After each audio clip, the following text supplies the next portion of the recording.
That air show disaster that played out as thousands of families were on the ground watching it in Dayton, Ohio. One of the most eagerly awaited moments going terribly wrong. And just look at the images tonight.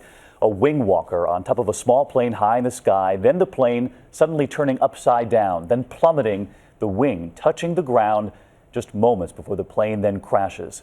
And there is video tonight as well showing another view of that plane crossing the sky, going out of sight there, and then suddenly crashing into that fireball. ABC's Rena Ninan leading us off tonight.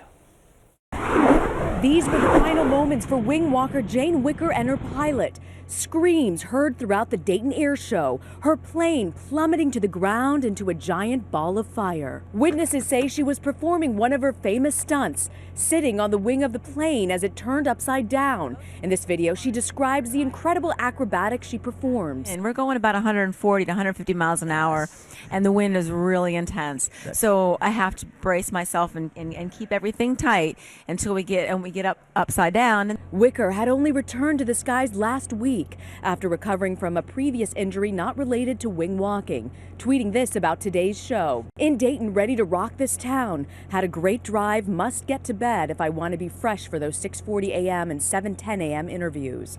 In 2007, veteran stunt pilot Jim Leroy was killed when his stunt plane crashed and burned in the 2007 Dayton Air Show.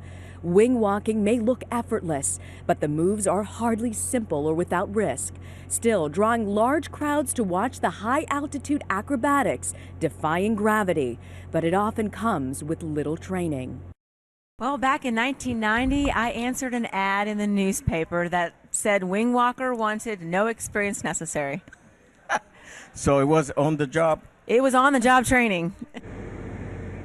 She said it was answering that ad for wing walking for one of the small planes similar to the ones you see behind me here in Virginia that her passion began, realizing the skies were her true home. NTSB officials say they will be investigating today's deadly crash.